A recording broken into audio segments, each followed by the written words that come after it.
শত শত আলেমদেরকে শেখ হাসিনা তোমাকে খুশি করার জন্য গ্রেফতার করেছিল, অসংখ্য আলেমদেরকে নির্যাতন করেছিল শেখ হাসিনা মোদিকে খুশি করবার জন্য। কিন্তু আমরা জানতে চাই শেষ পর্যন্ত মোদি কি হাসিনাকে টিকায় রাখতে পারছে? কেন পারে নাই? কারণ এদের হাত ডাক এটা বেলুনের মতো, মুসলমানরা জায়গা গেলে পৃথিবীতে কোনো জালেম টিকতে পারে নাই। শুধু জালেম হাসিনা যায় নাই, আল্লাহ পাক হাসিনাকে পালায়া যাওয়াদের রোল মডেল বানাই দিছে। হাসিনারে কি বানাই দিছে আল্লাহ? পালায়া যাওয়াদের রোল মডেল। বাশার আল আসাদ পালাইছে, মিডিয়ার নিউজ বলতেছে হাসিনা যেমন শেষ 40 মিনিটের একটা ভিডিও বার্তা দিতে চাইছিল, বাশারও নাকি বার্তা দিতে চাইছিল, দিতে পারে নাই। মানে রোল মডেল হয়ে গেছে গা হাসিনা। এখন পালায়া যাওয়াদের কি রোল মডেল। এখন কেউ পালায়া গেলে সবাই বলবে হাসিনা মডেলে পালাইছে। কোন মডেলে? কথা বলেন না, কোন মডেলে? আফসোস লাগে, পরিতাপের বিষয়, কষ্টের বিষয়। অনেকে হয়তো আমার মতো আপনারাও চিন্তা করেন, হাজার হাজার মানুষকে গুলি করে মারলো, ছাত্রদেরকে গুলি করলো, স্কুলের মাদ্রাসার ছাত্রদেরকে গুলি করলো, হেলিকপ্টার থেকে গুলি করলো, এদেশের সর্বজন শ্রদ্ধেয় আলেমদেরকে কারাগারে নিয়ে বন্দি করলো, রিমান্ডের নামে নির্যাতন করলো, জুলুম করলো। গতকালকে যে আলেম এখানে আলোচনা করে গিয়েছেন, শাইখুল হাদিসের সন্তান আল্লামা মামুনুল হক দামাত বারকাতুহুমকে দাড়ি ধরে টানাটানি করলো। এদেশের সর্বজন শ্রদ্ধেয় বুজুর্গ আলেম, সকলের শ্রদ্ধেয় মানুষ আল্লামা সাইদি রাহিমাহুল্লাহকে কারাগার থেকে হত্যা করে বাহির করলো। এত কিছুর পরেও এই নেত্রী আর এই দলের পক্ষে মানুষ থাকে কেমনে? প্রশ্ন আসে না? প্রশ্ন আসে কি আসে না? যে হাজার হাজার ছাত্রদেরকে গুলি করে মারলো, ছোট ছোট বাচ্চাদেরকে হেলিকপ্টার থেকে গুলি করলো, আলেমদেরকে জেলে নিল, রিমান্ডে নিল, ফাঁসি দিল, আলেমদেরকে, দেশের সর্বজন শ্রদ্ধ আলেমদেরকে কারাগার থেকে হত্যা করে বাহির করলো। আমাকে ব্যক্তিগতভাবে আমাকে জুব্বা টেনে হিচড়ে ডিবি হারুনের নেতৃত্বে, এটা সবাই জানেন, জুব্বা খোলা হলো, আমার পরনের লঙ্গি খোলা হলো, এগুলো খুলে মহিলা দিয়া জড়ায়া দইরা ছবি ভিডিও তোলা হলো। অসংখ্য আলেমের নির্যাতনের, নিপীড়নের গল্প শুনলে গা শিউরে উঠবে। যৌনাঙ্গে পর্যন্ত চাপ দিল আলেমদের। এত কিছুর পরেও এই নেত্রী যে তার কর্মীদেরকে রাইখা পালায়, তার পক্ষে কিভাবে লোকেরা থাকে? প্রশ্ন আসে না? আসলে আল্লাহ বলেন খতামাল্লাহু আলা কুলুবিহিম ওয়া আলা সামইহিম ওয়া আলা আবসারিহিম গিশাওয়া। আল্লাহ পাক এদের অন্তরের মধ্যে সিলমোহর মেরে দিছে। আল্লাহ পাক এদের কানের মধ্যেও সিলমোহর মেরে দিছে। আল্লাহ পাক এদের চোখের উপরে পর্দা ফেলে দিয়েছে। এরা সেই হাসিনা সরকারের আমলের এত নির্যাতন নিপীড়ন দেখেও দেখবে না। যেমন নির্লজ্জ বেহায়া তার নেত্রী, এমন নির্লজ্জ বেহায়া কর্মী। যেমন নির্লজ্জ বেহায়া তার নেত্রী, যে কিনা ছোট ছোট বাচ্চাদেরকে হত্যা করে, হেলিকপ্টার থেকে গুলি করে, এরপরেও বলে আমি কি অপরাধ করেছি। মানে কত বড় নির্লজ্জ হইলে এই কথা বলতে পারে?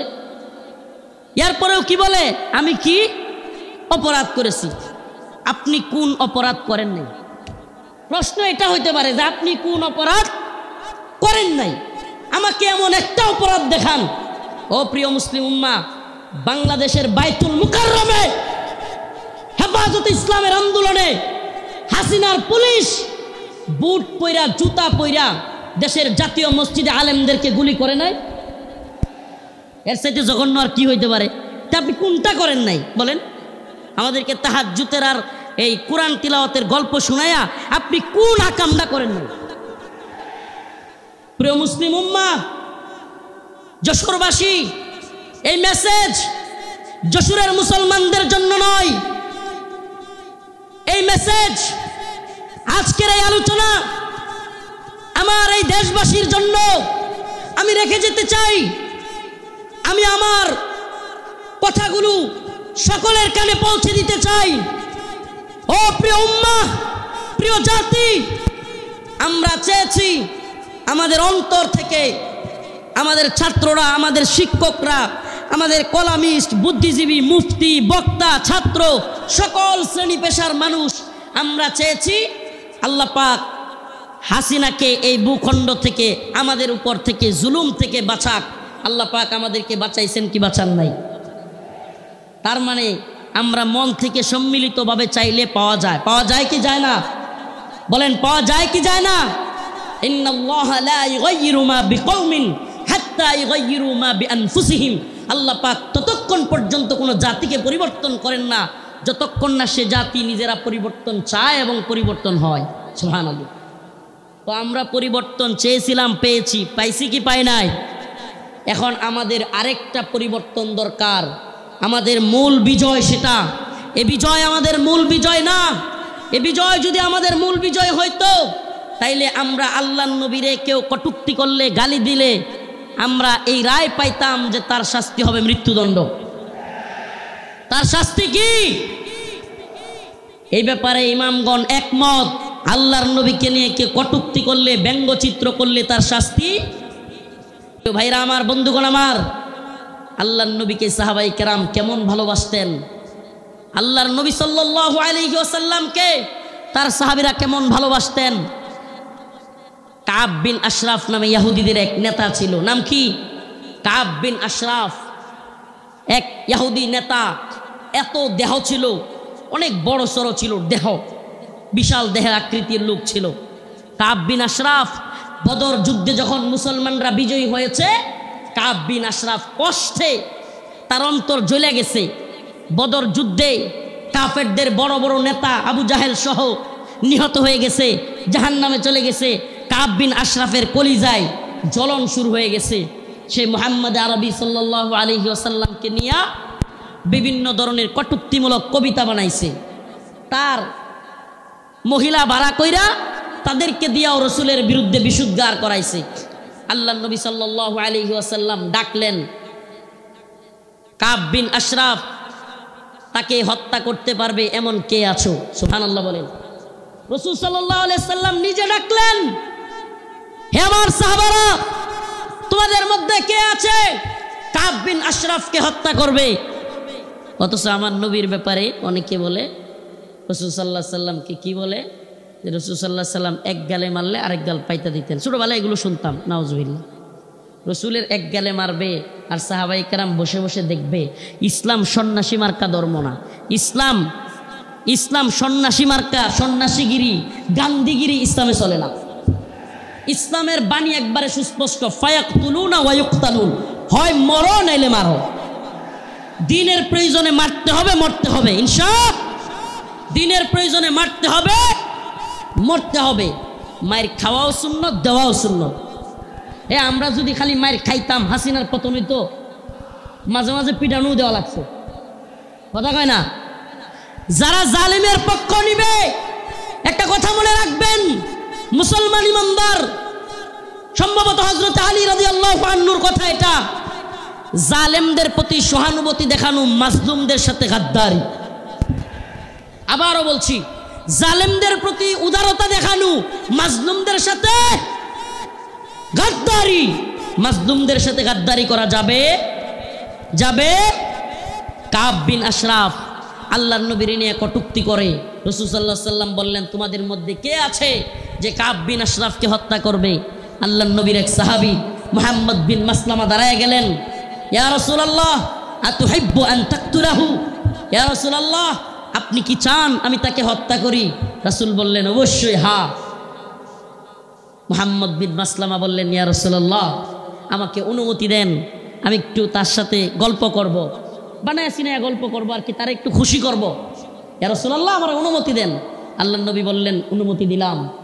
রাসূলুল্লাহ সাল্লাল্লাহু আলাইহি ওয়াসাল্লামের অনুমতি পেয়ে মুহাম্মদ বিন মাসলামা রাদিয়াল্লাহু আনহু কাব বিন আশরাফের কাছে গেলেন। কাব বিন আশরাফের কাছে গিয়ে আল্লাহর নবীকে নিয়ে যেহেতু বইলে আসছেন, একটু গল্প করবেন বানায়া সিনায়া। যুদ্ধ মানেই ধোঁকা। আপনি সব কিছু যুদ্ধের ময়দানে শত্রুর বিরুদ্ধে সব কথা বলে দিয়ে আপনি পারবেন না। যুদ্ধ মানেই ধোঁকা, মাঝে মাঝে ধোঁকা দিতে হয়।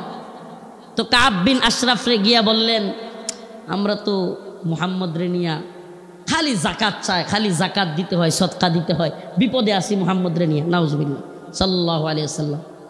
রাসূল সাল্লাল্লাহু আলাইহি সাল্লামের ব্যাপারে কাব বিন আশরাফকে খুশি করার জন্য কাব খুব খুশি হয়ে গেল। আগেই কিন্তু অনুমতি নিয়ে আইছেন, আগেই অনুমতি নিয়েই আসছেন। আল্লাহর নবীর ব্যাপারে বললেন কাব বিন আশরাফকে, আমরা তো মুহাম্মদ রেনিয়া বিপদে আছি সাল্লাল্লাহু আলাইহি ওয়াসাল্লাম, কি সদাকা জাকাত দিতে দিতে আমরা শেষ হয়ে যাচ্ছি। কাব কয়, কে আগেই কইছিলাম না? খুব খুশি হয়েছে, আগেই তো কইছিলাম। এবার মুহাম্মদ বিন মাসলামা বললেন তোমার কাছে কিছু কর্জা চাই। কি চাই? কর্জা চাই, আমাদেরকে কিছু খাদ্য দাও। কাব বিন আশরাফ বলল দিতে পারি, কিন্তু কিছু বন্ধক রাখতে হবে। আল্লাহর নবীর সাহাবী মুহাম্মদ বিন মাসলামা রাদিয়াল্লাহু আনহু আল্লাহর নবীকে বলে এসেছেন, ও পয়গম্বর, ও আমার প্রিয় হাবিব, আমি অবশ্যই অবশ্যই কাব বিন আশরাফকে কতল করব, তবে আমাকে অনুমতি দেন আমি যেন কাব বিন আশরাফের সাথে খুশ গল্প করতে পারি। আল্লাহর নবী বললেন অনুমতি দেয়া হলো। কাব বিন আশরাফকে মুহাম্মদ বিন মাসলামা রাদিয়াল্লাহু আনহু বললেন, মুহাম্মদ তিনি তো আমাদের কাছ থেকে বেশি বেশি সাদাকা আর যাকাত নিচ্ছেন, এমত অবস্থায় আমরা তো ফতুর হয়ে যাচ্ছি, কি করা? কাব খুব খুশি হয়ে গেল। কাব বলল, আগে তোমাদেরকে বলেছিলাম মুহাম্মদের পিছনে থাকবা না। এবার কাব বিন আশরাফের কাছে মুহাম্মদ বিন মাসলামা কিছু চাইলেন। সে বলল দিতে পারি, শর্ত হলো কিছু বন্ধক রাখতে হবে। দিতে পারি, তবে শর্ত হলো কিছু বন্ধক রাখতে হবে। মুহাম্মদ বিন মাসলামা রাদিয়াল্লাহু আনহু বললেন ঠিক আছে, কি বন্ধক চাও? কাব বিন আশরাফ বলল তোমার বউরে বন্ধক দাও। নাউজুবিল্লাহ। এটার বডি ছিল অনেক লম্বা উঁচা, বিরাট সাইজের মানুষ। মুহাম্মদ বিন মাসলামা রাদিয়াল্লাহু আনহু বললেন না, তোমার কাছে আমার বউ দেওয়া যাবে না। এবার মুহাম্মদ বিন মাসলামা রাদিয়াল্লাহু আনহু বললেন দিতে পারি, আমার ডাল তলোয়ার এই তরবারিগুলো তোমার কাছে দিতে পারি। এগুলো বন্ধক রাখলেন। বন্ধক রাখার পর কাব বিন আশরাফকে মুহাম্মদ বিন মাসলামা রাদিয়াল্লাহু আনহু বললেন আমি আমার আরো দুইজন সহযোগীকে নিয়ে আসি, তুমি যেই খাদ্য দিবে, তুমি যেই খাবার দিবে, ওই খাবার জিনিসগুলো নেওয়ার জন্য লোক লাগবে। আসলে কি কাব বিন আশরাফের যেই সাইজ, ওরে যদি ধরতে হয়, সাইজ করতে হয়, একা একা পারবেন না, এই জন্য আরো দুইজনকে আনতে গেছেন। সুবহানাল্লাহ। এবার উনি দুইজনকে নিয়ে আসলেন। আসার পরে কাব বিন আশরাফকে বললেন, কাব তোমার মাথার মধ্যে কি সুগন্ধি ব্যবহার করো? এত সুন্দর গ্রাম তোমার মাথা থেকে আসতেছে। এটা আরেকটা পাম, এটা আরেকটা কি পাম। আগে দিছে কি? আরে মুহাম্মদের যাকাত দিতে দিতে আমরা শেষ, এতে করে সে খুশি হয়েছে। আগেই কইছিলাম না মুহাম্মদের পিছনে থাইকো না। নাউজুবিল্লাহ। তো এইবার কি পাম দিল? যে তোমার কল্লার মধ্যে, তোমার মাথার মধ্যে এমন কি সুগন্ধি দাও, এত সুগন্ধি আসতেছে, সুঘ্রাণ আসতেছে। কাব বিন আশরাফ খুশিতে গদগদ হয়ে গেছে, খুব খুশি হয়েছে, পাম দিছে। তো মুহাম্মদ বিন মাসলামা রাদিয়াল্লাহু আনহু বললেন, কাব তোমার মাথার থেকে একটু সুঘ্রাণ নেওয়ার জন্য তোমার মাথাটা একটু আমাকে আগায় দিতে পারবা? মানে মাথা থেকে কি নিব? সুগন্ধি নিব। কাব বিন আশরাফ খুশি হয়ে গেল। খুশি হয়ে কাব বিন আশরাফ তার কল্লাটা আগায় দিল। ও যশোরবাসী, খুব মনোযোগ দিয়ে শুনবেন। আল্লাহর নবীর সাহাবা মুহাম্মদ বিন মাসলামা যখন কাব বিন আশরাফ কল্লাটা আগায় দিল, সাথে সাথে আল্লাহর নবীর সাহাবী মুহাম্মদ বিন মাসলামা কাব বিন আশরাফের কল্লা এইভাবে পেছায় ধরলেন। সুবহানাল্লাহ। কাব বিন আশরাফের কল্লা পেছায় ধইরা সঙ্গী সাথী থাকা অন্য সহপাঠীদেরকে বললেন, কাব বিন আশরাফের কল্লার মধ্যে কূপ দাও। সুবহানাল্লাহ। মুহাম্মদ বিন মাসলামা গলা চাইপা ধরলেন, আর কাব বিন আশরাফকে ওনার সাথীদেরকে বললেন কূপ দাও। আল্লাহু আকবার বলে কাব বিন আশরাফের কল্লা ফেলে দিলেন। ও মুহাম্মদ আরবির উম্মতেরা, সেই জগৎ বিখ্যাত উক্তি শেখ খালিদ আর রশিদ ফাকাল্লাহু আসরার কণ্ঠে কণ্ঠ মিলিয়ে বলতে চাই, ইয়া উম্মতে মুহাম্মদ, ইয়া উম্মতে মুহাম্মদ, আমার নবীকে নিয়ে কটূক্তি করা হবে, আমার নবীকে নিয়ে ব্যঙ্গচিত্র বানানো হবে। আল্লাহর নবীর সাহাবায়ে কেরাম সহ্য করতে পারতেন না।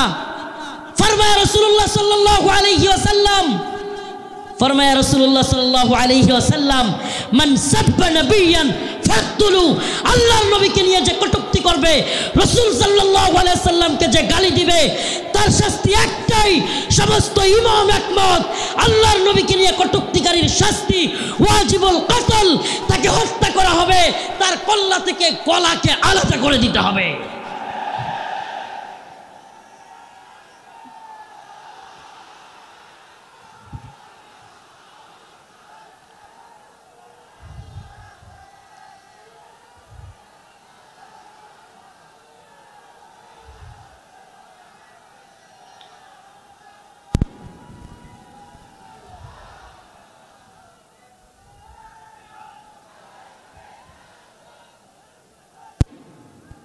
হে প্রিয় জাতি, হে প্রিয় মুসলিম উম্মাহ, তোমাদের এই জাগরণ প্রমাণ করে দিয়েছে 2024-এর 5ই আগস্ট প্রমাণ করে দিয়েছে যৌবন যার যুদ্ধে যাবার সময় তার।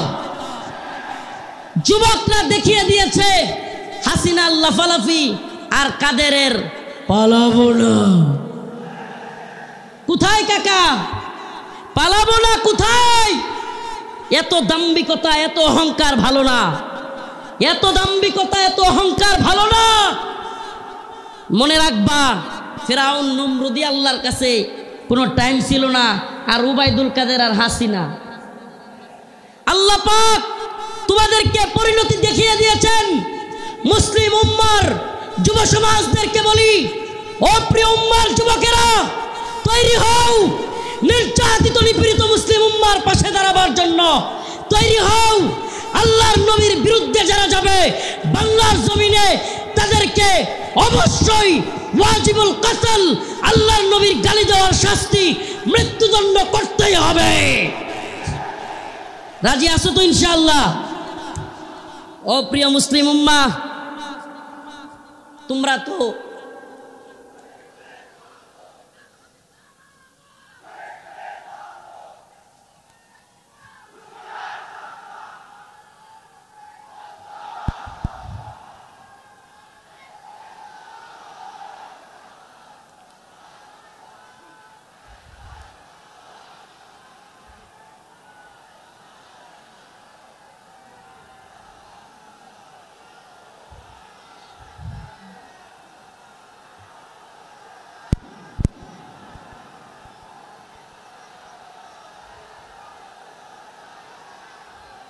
হে প্রিয় মুসলিম উম্মার যুবকেরা, তোমাদের এই দ্বীনি আবেগ, এই দ্বীনি জজবাকে যদি সত্যি বলি, ওয়াল্লাহি বিল্লাহি তাল্লাহি কসম আল্লাহর, এই জজবাকে যদি আমরা কোরআনের পক্ষে কাজে লাগাইতে পারি, তাহলে আর কোনো নতুন সরকার নয়, এই ভূখণ্ডে আমরা কোরআনী শাসন চালু করতে পারবো।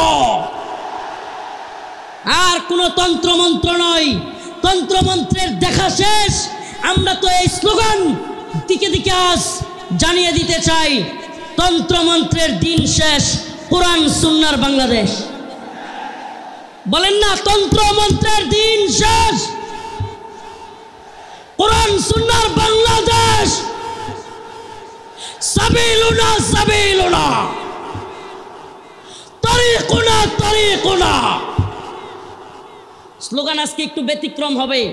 আমি বলবো, আল্লাহর জমিনে আল্লাহর আইন বাস্তবায়ন ফরজে আইন। বলতে পারবেন? আল্লাহর জমিনে আল্লাহর আইন বাস্তবায়ন ফরজে আইন। হয়তো শরিয়ত,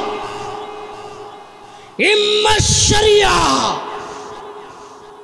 ইম্মা শরিয়া, হয়তো শরিয়ত, হয়তো আমরা শাহাদাত বরণ করব, না হলে ভূখণ্ডে শরীয়ত প্রতিষ্ঠা করব। কালেমার পতাকা দেখলে যেগুলোর জ্বলে এগুলোর সাবধান করে দিতে চাই। এ ভূখণ্ডে লা ইলাহা ইল্লাল্লাহর পতাকা উড়বেই, আজ হোক কাল একদিন উড়বেই। ইসাবাতান মিন উম্মতি আহরাজাহুম আল্লাহু মিনান নার, ইসাবাতুন তাগজুল হিন্দা ওয়া ইসাবাতু মা ঈসা ইবনে মারইয়াম। রাসূলের ঘোষণা, এই ভূখণ্ডে হিন্দুত্ববাদী ব্রাহ্মণ্যবাদী তাগুতি শক্তির বিরুদ্ধে, দিল্লির বিরুদ্ধে, হিন্দুত্ববাদীদের বিরুদ্ধে আল্লাহর নবী বলেছেন মুসলমানদের একটা গজওয়া হবে, গজওয়াতুল হিন্দ হবে। সেই যুদ্ধে মুসলমানরা বিজয়ী হবে। শুধু বিজয়ী হবে না, দিল্লির সেই মসনদে, দিল্লির সেই লাল কেল্লায় কালেমার পতাকা পথ পথ করে উঠবে ইনশাআল্লাহ, ইনশাআল্লাহ।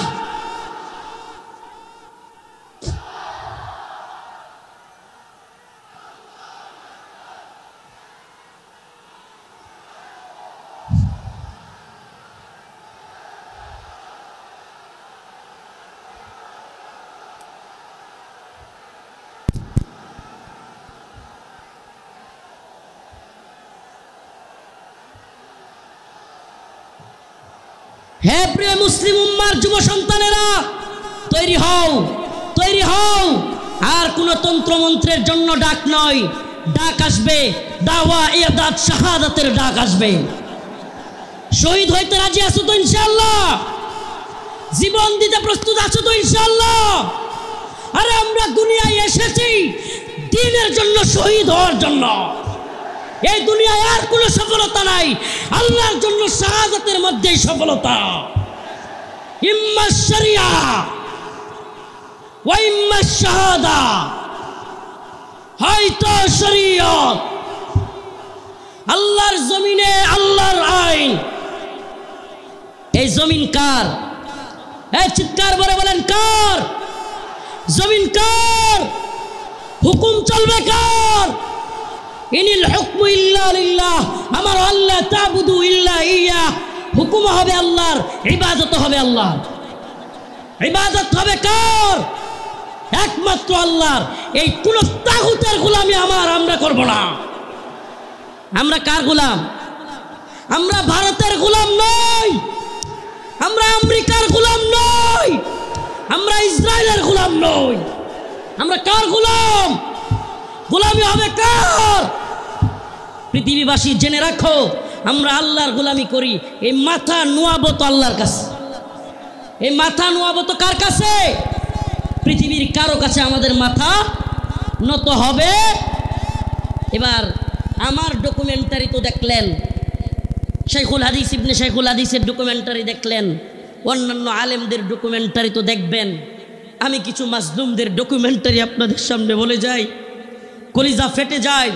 ও মুসলিম উম্মার প্রিয় যুবক ভাইরা, আপনারা জেনে থাকবেন 2013 সালে শাপলা চত্বর এক ভয়াবহ রাতের সাক্ষী অনেকেই।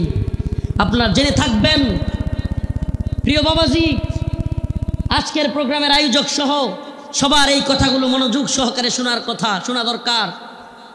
আমি আপনাদের সামনে এমন কিছু ব্যক্তিদের কারগুজারি শোনাবো যারা 2013 সালে রাসূলুল্লাহ সাল্লাল্লাহু আলাইহি ওয়াসাল্লামকে যারা কটূক্তি করেছিল, আল্লাহর নবীকে নিয়ে যারা ব্যঙ্গচিত্র বানিয়েছিল, আল্লাহ এবং তার রাসূলের বিরুদ্ধে যারা কথা বলেছিল, যেই কারণে হেফাজতে ইসলাম শাপলা চত্বরে যেতে বাধ্য হয়েছিল, সেই সমস্ত নরপিশাচ, সেই সমস্ত কুখ্যাত শাতেমে রাসূল রাজীব, ব্লগার রাজীব, শাতেমে রাসূল অভিজিৎ রায়, ওয়াশিকুর রহমান বাবু, ফয়সাল রিপিন দীপন, আরও কতগুলো নাম বলতে পারবো। এরা আল্লাহর নবী এবং আল্লাহকে নিয়ে কটূক্তি করেছিল, আম্মা জানদেরকে নিয়ে কটূক্তি করেছিল। মনে আছে আপনাদের? মনে আছে? 2013 সালে ব্লগার রাজীব, অভিজিৎ রায়, ফয়সাল রিপিন দীপন, ওয়াশিকুর রহমান বাবু, ব্লগার নাজিমউদ্দিন সামাদ, আরও অনেকগুলো কুখ্যাত শাতেমে রাসূল আল্লাহর নবীকে নিয়ে কটূক্তি করেছিল।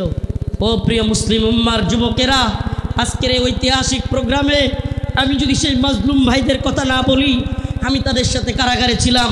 ওয়াল্লাহি এক একটা ভাইয়ের মিথ্যা মামলায় ফয়সাল আরিফিন দীপনকে, অভিজিৎ রায়কে কে বা কারা হত্যা করেছে, ভার্সিটির প্রিয় যুবকদেরকে, আমার প্রিয় যুবক ভাইদেরকে এরা কারাগারে বন্দি করে রেখেছে। হাসিনা সরকার বিগত 10-12 বছর যাবৎ পরিবারের সাথে তাদেরকে দেখা করতে দেয় না। আমি প্রায়ই কোর্টে গেলে তাদের সাথে দেখা হইতো। আমাদের সেই ভাই আরাফাত, সেই ভাই সাইমুম, সেই ভাই আব্দুস সবুর, বিভিন্ন ভাইদেরকে আমরা দেখে আসছি যারা কিনা এক একজন 2টা-3টা করে ফাঁসির রায় নিয়ে কারাগারে পড়ে আছে। কি এদের অপরাধ? আমাদের ভাই ফারাবি, কি এদের অপরাধ? ফারাবির অপরাধ, আরাফাত ভাইয়ের অপরাধ, সাইমুম ভাইয়ের, আব্দুস সবুর ভাই, এই ভাইদের অপরাধ আল্লাহর নবীকে নিয়ে কটূক্তিকারীদের বিরুদ্ধে তারা ফেসবুকে বা বিভিন্ন মাধ্যমে লেখালেখি করেছিল। আল্লাহর নবীকে যারা কটূক্তি করেছে তাদের বিরুদ্ধে লেখালেখির কারণে, ও প্রিয় যশোরবাসী, ও প্রিয় আদ্দিনের প্রোগ্রামে থাকা যুবকেরা, অন্তত তোমাদের সেই যুবকদের জন্য কিছু করা দরকার। আজকের এই আদ্দিনের প্রোগ্রামে আমি সেই ভাইদেরকে স্মরণ করি। ওয়াল্লাহি কসম করে বলি, আমি যখন দেখতাম 2টা-3টা ফাঁসি নিয়েও এরা দিব্যি হাসতেছে, তখন আর নিজের মনের মধ্যে কিছুই মনে হইতো না। হ্যাঁ, আমি আর কি, আমার তো আর ফাঁসির রায় হয় নাই, আমার তো ফাঁসির রায় হয় নাই। 2টা-3টা ফাঁসির রায় নিয়ে হাসতেছে, দিব্যি চলতেছে, এদের মনের মধ্যে কোনো কষ্ট নাই। এই যুবকেরা দীর্ঘদিন যাবৎ কারাগারে পড়ে আছে। ও প্রিয় মুসলিম উম্মার যুবকেরা, ও নেতারা, ও বক্তা মুফতি শাইখুল হাদিসরা, আল্লাহর নবীর পক্ষে কথা বলতে গিয়া দীর্ঘদিন যাবৎ তাদেরকে জঙ্গি ট্যাগ দিয়া আজকে কারাগারে বন্দি করে রেখেছে হাসিনা সরকার। এখনও এই ভাইগুলো মুক্তি পাচ্ছে না।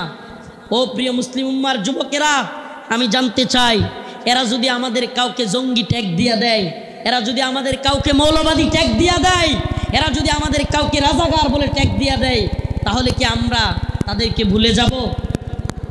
আমার কথা বুঝতেছেন? জালেমদের একটা কূট কৌশল হলো আলেমদের নামে ট্যাগ দেওয়া, নেম কিলিং, এটাকে বলে নেম কিলিং, ট্যাগ দেওয়া। আল্লামা সাঈদী রাহিমাহুল্লাহকে কষ্ট নিয়ে বলতে হচ্ছে, যখন তিনি জীবিত আমাদের অনেক আলেম ওনাকে নিয়ে কথা বলার সাহস করে নাই, ওনার পক্ষে কথা বলে নাই। কেন বলে নাই? কারণ ওনাকে রাজাকারের মামলা দেওয়া হয়েছে। এখন আমরা যদি ওনার পক্ষে কথা বলি, তাইলে আমাদেরকেও না জানি রাজাকারের মামলা দিয়ে দেয়। আল্লামা জসিমউদ্দিন রহমানী দামাত বারকাতুহুম, হুজুর কারাগারে থাকতেও ওনাকে নিয়েও অনেকে কথা বলে নাই। কেন? কারণ ওনার পক্ষে কথা বললে জঙ্গিবাদী মামলা দিয়ে দিবে। আল্লাহর কসম করে বলি, খুদার কসম করে বলি, আমাদেরকে রাজাকার বলো, জঙ্গিবাদী বলো, মৌলবাদী বলো, আর যাই বলো, আমরা মাজলুমদের পক্ষে কথা বলবই, বলেই যাব। রাজি আছেন তো ইনশাআল্লাহ? আল্লামা সাঈদী রাহিমাহুল্লাহ চলে গিয়েছেন, জসিমউদ্দিন রহমানী হাফিজাহুল্লাহ বের হয়ে গিয়েছেন, কিন্তু ও আদ্দিনের মুসলমানেরা, আজকের এই যশোরের লাখো জনতা, প্রিয় উম্মা, আজকের এই মিডিয়ার মাধ্যমে, সব কিছুর মাধ্যমে আমি জানাতে চাই, আমার ভাইরা আল্লাহর নবীর পক্ষে লেখালেখি করতে গিয়া যারা মামলা খেয়েছে, ফাঁসির রায় লেগে গেছে, আমরা কি তাদের মুক্তি চাই? মুক্তি চাই। আমার ভাইদেরকে 2-3টা করে ফাঁসির রায় দিয়ে বন্দি করে রেখেছে হাসিনা। হাসিনার কাজই ছিল বিভিন্ন জঙ্গি নাটক সাজায়া আলেমদেরকে, তরুণ তরুণ যুবকদেরকে যারা দিনকে ভালোবাসে, টাকনুর উপর কাপড় পরে, এদেরকে ইন্ডিয়ার কথায় রয়ের প্ল্যানে মুসলিম উম্মার যুবকদেরকে, দিন যারা ভালোবাসে তাদেরকে গ্রেফতার করা, তাদেরকে জঙ্গি বলা, মৌলবাদী বলা, এটা একটা ট্রেন্ড ছিল, এটা তাদের একটা ট্যাগ মিশন ছিল, মিশন, তাদের একটা মিশন। এই মিশন আমরা পা দিতে পারি না। আমরা আমাদের ভাইয়ের মুক্তি চাইব। সবাই মুক্তি চান তো ইনশাআল্লাহ? আমার প্রিয় ভাইদের মুক্তির ব্যবস্থা করা হোক, দ্রুত মুক্তি দেওয়া হোক।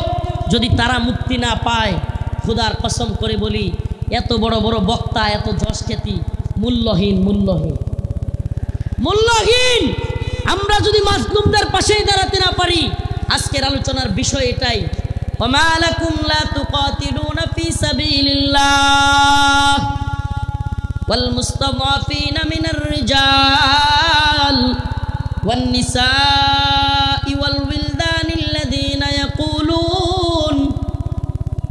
يقولون ربنا أخرجنا من هذه القرية الظالم أهلها واجعل لنا من لدنك وليا واجعل لنا من لدنك نصيرا الله رب العالمين বলেন وما لكم لا تقاتلون في سبيل الله তোমাদের কি হয়ে গেল তোমরা আল্লাহর পথে কিতাল করতেছ না যুদ্ধ করতেছ না জিহাদ বললে অনেকে অপব্যাখ্যা করে নফসের জিহাদ এটা সেটা অনেক অপব্যাখ্যা করে কারণ কি কারণ আল্লাহ বলছেন কুতিবা আলাইকুমুল কিতাল ওয়া হুয়া কুরহুল লাকুম কারণ আল্লাহ পাক জানতেন জিহাদের ব্যাপারে অনেকের অ্যালার্জি থাকবে অনেকে অপছন্দ করবে আমাকে বলেন আল্লাহ পাক যখন কোরআনে কারীম নাজিল করেছেন আল্লাহর রাসূল কি জিহাদকে অপছন্দ করতেন হ্যাঁ সাহাবায়ে কেরাম অপছন্দ করতেন তাহলে এই আয়াত কাদের জন্য কুতিবা আলাইকুমুল কিতাল ওয়া হুয়া কুরহুল লাকুম এই আয়াত কাদের জন্য আল্লাহ পাক জিহাদকে যুদ্ধকে ফরজ করেছেন দ্বীনের জন্য অথচ তোমরা তা অপছন্দ করো আল্লাহ বলেছেন তোমাদের অনেক জিনিস আছে অপছন্দ কিন্তু হুয়া খায়রুল লাকুম সেটার মধ্যে কল্যাণ আছে আমার তো মনে হয় আল্লাহ পাক আমার মনে হয় না এটাই তাফসীর এটাই ব্যাখ্যা যে আল্লাহ পাক সেই সমস্ত লোকদেরকে উদ্দেশ্য করে বলেছেন যারা জিহাদকে অপছন্দ করবে সাহাবায়ে কেরাম জিহাদকে অপছন্দ করতেন না আল্লাহর নবী আল্লাহর দ্বীনের পক্ষে জিহাদকে অপছন্দ করতেন না যারা অপছন্দ করে তাদের জন্য এই কথা অথচ দিকে দিকে মাজলুম ওমা লাকুম লা তুকাতিলুনা ফি সাবিলিল্লাহ তোমাদের কি হয়ে গেল তোমরা আল্লাহর পথে যুদ্ধ করতেছ না ওয়াল মুস্তাদআফিনা মিনার রিজাল ওয়ান নিসাই ওয়াল বিলদান দুর্বল নারীরা দুর্বল বাচ্চারা চিৎকার করে করে বলতেছে ইয়াকুলুনা রব্বানা আখরিজনা আয় আল্লাহ আপনি আমাদেরকে বের করেন মিন হাযিহিল ক্বরিয়াতিজ যালিমি আহলুহা এই ভূখণ্ডের মানুষরা বড় জালেম ওয়াজআল লানা মিন লাদুনকা ওয়ালিয়া আপনি আমাদের জন্য অভিভাবক পাঠান ওয়াজআল লানা মিন লাদুনকা নাসীরা আপনি আমাদের জন্য সাহায্যকারী পাঠান মাজলুমদের সাহায্যকারী হইতে রাজি আছি তো ইনশাআল্লাহ মাজলুমদের সাহায্যকারী হইতে রাজি আছি তো ইনশাআল্লাহ তাইলে আজকে থেকে ইসরায়েলি পণ্য বয়কট রাজি আছেন তো ইনশাআল্লাহ আজকে থেকে যে সমস্ত মাজলুমরা রাসূলের পক্ষে লিখতে গিয়ে বলতে গিয়ে আমার ভাই ফারাবি আমার ভাই আরাফাত সাইমুম আমি আমার ভাই বলতেছি পারলে আমারে মামলা দিয়ে দে আমার যায় আসে না তাদের সাথে আমারে মামলা দিয়ে দিলে আমার যায় আসে না এরা আমাদের ভাই আমরা অনেকেই সেই গাজী ইলমুদ্দিনের গল্প বলি ভারতে রঙ্গিলা রাসূল বই লিখেছিল নাউজুবিল্লাহ সেই গল্প বলতে পছন্দ করি কিন্তু বাংলাদেশের গাজী ইলমুদ্দিনরা 2টা-3টা করে ফাঁসির রায় নিয়ে কারাগারে পড়ে আছে সেই খবর আমরা কেউ রাখি না প্রিয় ভাইরা আমার বন্ধুগণ আমার মাজলুম উম্মার পক্ষে দাঁড়াতে হবে আজকের আমার আলোচনার মূল কথা মাজলুম উম্মার পাশে দাঁড়াতে মাজলুম উম্মার পাশে দাঁড়াতে ইন্নামাল মুমিনুনা ইখওয়া মুমিন মুমিনের ভাই আমার অন্য মুমিন ভাই কষ্ট পেলে আমার অন্তরে আঘাত আসবে এদেশের কোনো আলেমকে আল্লাহ না করুক জাতীয় আন্তর্জাতিক চক্রান্তের কারণে নতুন করে কেউ যদি কোনো জালেম যদি এদেশের কোনো আলেমকে আবারও জুলুম করতে চায় আবারও যদি শেখুল হাদিস আল্লামা মামুনুল হককে শেখুল হাদিস আল্লামা মামুনুল হক সহ মুফতি আমির হামজা সহ মুফতি হারুন ইজহার এদেশের অনেক বক্তা যারা কিনা কারাগারে ছিল আবারও যদি সেই সমস্ত আলেমদেরকে কেউ গ্রেফতার করবার দুঃসাহস করে জাতীয় আন্তর্জাতিক চক্রান্তের কারণে আবারও যদি আলেমদের দিকে কেউ চোখ তুলে তাকায় কেউ যদি হাত তোলার সাহস করে সেই হাত ভেঙ্গে গুড়িয়ে দেওয়ার হিম্মত আছে তো মুসলমান আছে তো ইনশাআল্লাহ জাতীয় আন্তর্জাতিক চক্রান্ত চলছে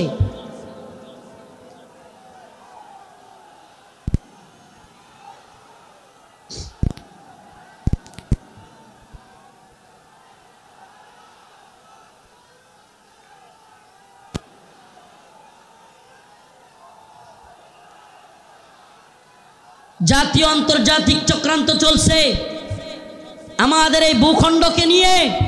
জাতীয় আন্তর্জাতিক চক্রান্ত চলছে। এই চক্রান্তের ডালপালা গভীরে আমরা জাতি হিসেবে সজাগ থাকব। একটা কথা মনে রাখবেন, আগামীকালকে আপনার ঘরে চুরি অথবা ডাকাতি হবে। আপনি যদি আগে ভাগে জানতে পারেন তাইলে আপনি ডাকাতকে কিভাবে আটকাইতে হবে এটা আপনি আরামসে বুঝে যাবেন। সজাগ থাকা খুব জরুরি। আগামীকালকে ডাকাত আপনার বাড়িতে হামলা করবে, যদি ডাকাতকে নিজে সামলাইতে না পারেন প্রয়োজনে আগামীকালকে আসবে জানলে প্রয়োজনে মাইকিং করবেন। ঠিকই ঠিক না? প্রয়োজনে কি করবে? মাইকিং করে হইলেও ডাকাত আটকাবে। তো যদি আমরা জানি আমাদের বিরুদ্ধে চক্রান্ত হচ্ছে, হিন্দুত্ববাদী ভারত আমাদের বিরুদ্ধে চক্রান্ত অব্যাহত রেখেছে, এমনকি আমরা শুনতে পাই বর্তমান উপদেষ্টা কমিটিতেও ভারতীয় দালালরা বসে গেছে। এ কথা আমরা শুনতে পাই, বর্তমান উপদেষ্টা কমিটিতে ভারতীয় দালাল ঢুকে গেছে। আমাদের বক্তব্য স্পষ্ট, মোমেন এক গর্তে দুইবার পা দেয় না। মোমেন এক গর্তে দুইবার পা। আমরা আর দুঃখা খেতে চাই না। আমরা আর কোনো জালেমদেরকে, ইন্ডিয়ার গোলামদেরকে বাংলার ক্ষমতার মসনদে দেখতে চাই না। মাওলানা আব্দুল হামিদ খান বাসানী বলেছিলেন, পিন্ডি ছেড়েছি দিল্লির গোলামের জন্য নয়। কথাটা মনে আছে আপনাদের? রাওয়ালপিন্ডি পিন্ডি ছেড়েছি দিল্লির গোলামির জন্য নয়। অর্থাৎ পাকিস্তানের পিন্ডি ছেড়েছি, ভারতের দিল্লির গোলামির জন্য নয়। আমি বলি পিন্ডি ছেড়েছি, দিল্লি ছেড়েছি, ওয়াশিংটনের গোলামির জন্য নয়। আমরা ওয়াশিংটনের গোলামি করব না। আমরা সমস্ত জাতীয় আন্তর্জাতিক চক্রান্তকে মোকাবেলা করে আমরা স্বাধীন চেতা, আমরা মুসলমান, আমরা স্বাধীন ভূখণ্ডে স্বাধীনভাবে বসবাস করতে চাই।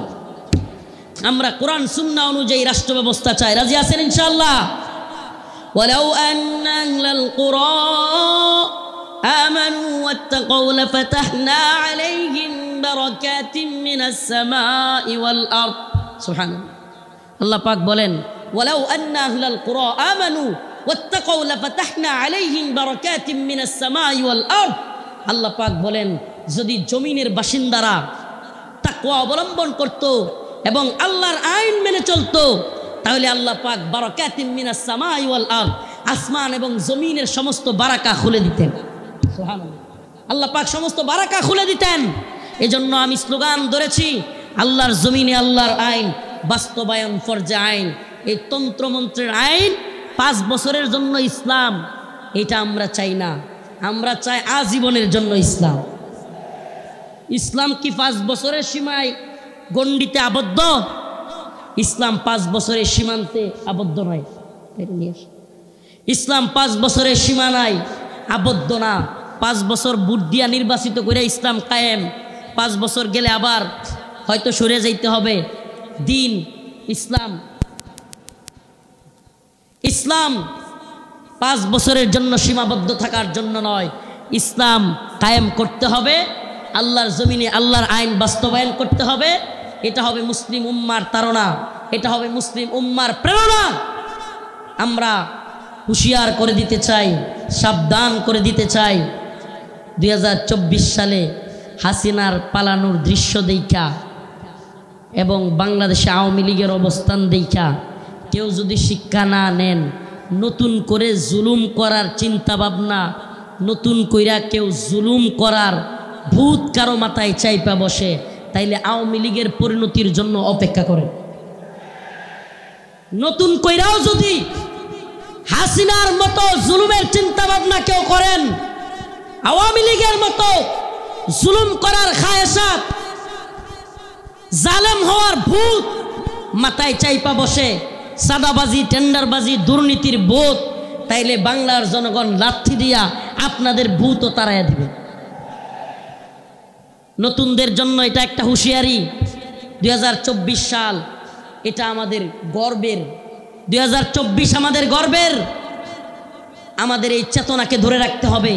প্রিয় যুব সমাজ, আমি আগে ফিলিস্তিনের বিভিন্ন ভিডিও দেখতাম, ফিলিস্তিনের মুসলমানদের ভিডিও দেখতাম।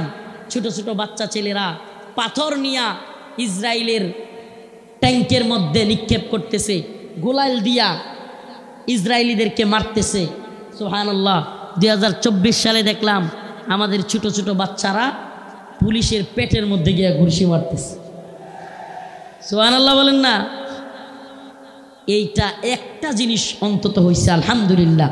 2024 সালে আমরা এটা অন্তত বুঝছি, যুব সমাজ জেগে উঠলে জালেমের পরিণতি ভয়াবহ। যুব সমাজ জেগে উঠলে জালেমের পরিণতি কি? তো যশোরবাসী, আপনারা কি ঘুমায় গেছেন নাকি জাগ্রত আছেন? হাসিনা ভারতের গোলামি করেছিল, বাংলাদেশকে দিল্লির একটা কি বলবো, এটাকে অনেকে বলে অঙ্গরাজ্য, আমি বলি অঙ্গরাজ্য না। হাসিনা এটাকে দিল্লির একটা ডাস্টবিন বানাইছিল। দিল্লির ডাস্টবিন মানে দিল্লি আমাদের আম খাবে, আমাদের ইলিশ খাবে, আমাদের সব কিছু নিবে, ট্রানজিট নিবে, আমাদের রেল লাইন নিবে, আমাদের সব কিছু নিবে, আর আমাদেরকে লাশ উপহার দিবে, আমাদেরকে বন্যার পানি দিয়া বাসায়া একের পর এক লাশ উপহার দিবে। এটাকে আপনি ডাস্টবিন না বলে কি বলবেন? এটা কি বন্ধুত্ব? এটা কি বন্ধুত্ব? আমি তো বলি হাসিনা বিগত 16 বছরে বাংলাদেশের সাথে ভারতের যে সম্পর্ক তৈরি করেছিল, যদিও তাদের নেতারা বলেছে অনেকে স্বামী স্ত্রীর সম্পর্ক, আমরা বলি অবৈধ সম্পর্ক, এটা অবৈধ। এজন্য অবৈধ সম্পর্কের কন্যারে জায়গায় পাঠিয়ে দিছি। আল্লামা সাইদি রহিমাহুল্লাহ বলেছিলেন, এ কথাটা আমার এখনো কানে বাসে, সরকারকে বলবো বেশি তিরিং বিরিং করিও না। বাংলার জনগণ বেশি তিরিং বিরিং করলে এমন এক ফ্লাইং কিক মারবে, মামার বাড়ি দিল্লি গিয়া পড়বা।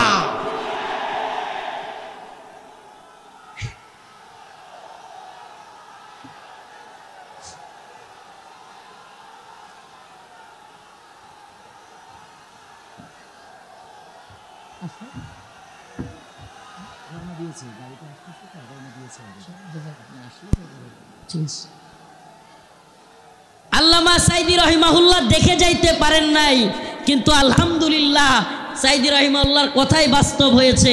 বাংলার জনগণ ফ্লাইং কিক মারছে, রান্না করা খাবার খাওয়ারও সময় নাই, রান্না করা খাবার খাওয়ারও সময় নাই। ও প্রিয় মুসলিম উম্মার যুবকেরা, আজকের এই আদ্দিন ফাউন্ডেশন যশোরের আজকের এই অনুষ্ঠান থেকে আমার আখিরি পয়গাম হবে, ও মুসলিম উম্মার যুবকেরা, আমাদেরকে মৌলবাদী বলা হোক, জঙ্গিবাদী বলা হোক, আমাদেরকে রাজাকার বলা হোক, যে কোনো ট্যাগ আমাদেরকে দেয়া হোক, আমরা দ্বীনের পক্ষে ছিলাম, আছি, থাকব। আল্লাহর জমিনে আল্লাহর আইন বাস্তবায়ন হওয়ার আগ পর্যন্ত আমরা থামব না। আমি তো আশাবাদী এই মুসলিম উম্মার জাগরণ। অনেকে বলে হুজুর মাহফিলের প্যান্ডেলে এত মানুষ হলে লাভ কি? কিছুই তো হয় না। আমি বলি হাসিনার অবস্থা দেখেও বুঝো না? কিছুই হয় না, হয় হাসিনার অবস্থা দেখেও বুঝো না?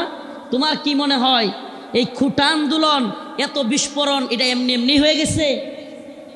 প্রিয় ভাইরা আমার, বন্ধুগণ আমার, একটু যদি আপনি চোখ বুলায়া দেখেন তাইলেই দেখবেন মানুষের মধ্যে 2013 সালের শাপলা চত্বরে নৃশংসভাবে আলেম ওলামাদেরকে, ছাত্রদেরকে গুলি করে মারার সেই যে ভয়াবহ চিত্র অন্তরের মধ্যে, সেটা ছিল কি ছিল না? অসংখ্য আলেমদেরকে গ্রেফতার, রিমান্ডের, নির্যাতনের চিত্র তাদের অন্তরে ছিল কি ছিল না? আল্লামা সাইদি রহিমাহুল্লাহকে কারাগার থেকে হত্যা করে বাহির করার চিত্র, ঢাকায় আল্লামা নূর হোসেন কাসেমি রহিমাহুল্লাহ, আল্লামা সাইদি রহিমাহুল্লাহর জানাজা পড়তে না দেওয়ার দৃশ্য বাংলার যুবকেরা কি ভুলে গেছে? ভুলে যায় নাই। সবগুলো বিষয় একত্রিত হইয়া শেষে যখন সাধারণ ছাত্রদেরকেও গুলি করে হাসিনা মারা শুরু করলো, একটা বিস্ফোরণ ঘটে গেল। ঠিক কি ঠিক না? তো বিস্ফোরণ কোত্থেকে শুরু হয়েছে? সেই আগে থেকে এই বিস্ফোরণ শুরু হয়েছে। এজন্য বলি প্রিয় মুসলিম উম্মা, আপনাদের প্রতি আমার আখিরি পয়গাম, ও আদ্দিনের মুসলমান, আজকের এই যশোরবাসী, খুলনাবাসী, সারা বাংলাদেশ থেকে আগত মিডিয়ার মাধ্যমে সারা দেশে যারাই আমার কথাগুলো শুনবেন, আমার একটা পয়গাম, আখিরি পয়গাম আপনাদের প্রতি।